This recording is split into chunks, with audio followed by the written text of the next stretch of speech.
We're here at the NRA convention with Assistant Chief Patrol Agent Acosta.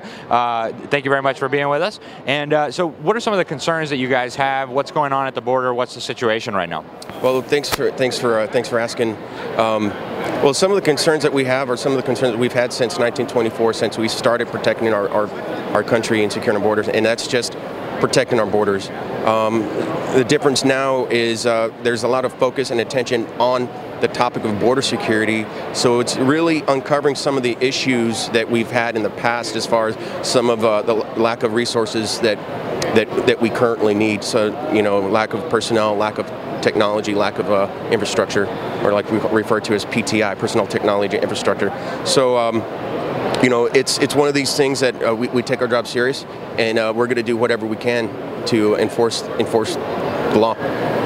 So, you know, President Trump has talked a lot about getting you guys more resources, getting you more agents. Is that something you need right now to keep the border safe? Absolutely. You know, right now we're actively recruiting. That's why we actually set up a recruiting booth here at the NRA convention in Dallas. So he's promised us more agents, personnel, technology, and infrastructure, which is great. You know, anything that anyone can do to help us do our job more efficiently and safely is going to be welcomed. Very good. And so what are some of the things that are going on with the agents on the ground right now? Are they at risk? Do you guys see any violence going on at the border? And, you know, what's it like to be an agent on the front lines?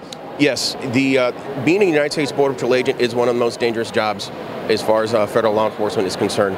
Our agents get assaulted on a daily basis because you have to think about it. We have 2,000 miles of border just on the Mexico-U.S. border alone, right? That's a huge, vast area, and our agents are out there patrolling by themselves. Sometimes, you know, their closest backup is 20, 30 minutes away. Our agents get assaulted on a daily basis, and we realize that, and we equip and prep and train our agents to handle these situations. Excellent. So this migrant caravan has been in the news a lot.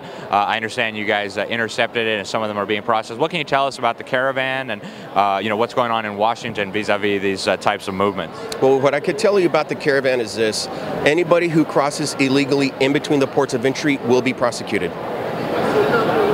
And so what does that mean that they're going to be prosecuted? They're going to end up in jail? They'll be deported? Maybe both? Well, yes. Every case is unique. You have to take each situation and look at the facts at each case. So based on their criminal history, based on their prior immigration violation history, every case is unique. But if you cross in between the ports of entry, you will be prosecuted.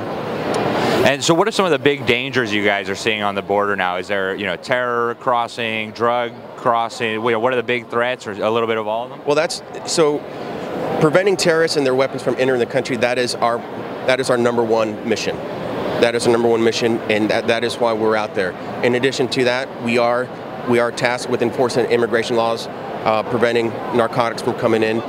It's something that we see on a daily basis. You know, one thing that really concerns us is the danger to the general public when we do have these narcotics smugglers coming in, you know, vehicles loaded with marijuana, and these high-speed chases down residential areas. So that's some of the stuff that we're trying to mitigate, that we've always tried.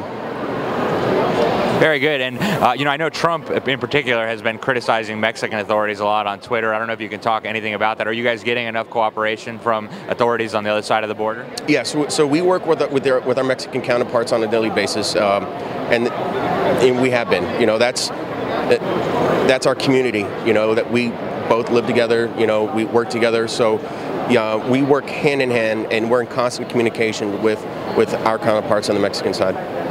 So if you guys could tell members of Congress anything, what would you guys want them to know? You know, what do you guys need? What should people in Congress know? I would just invite them to come and visit, you know, spend a couple days with us to see what life is like on the border.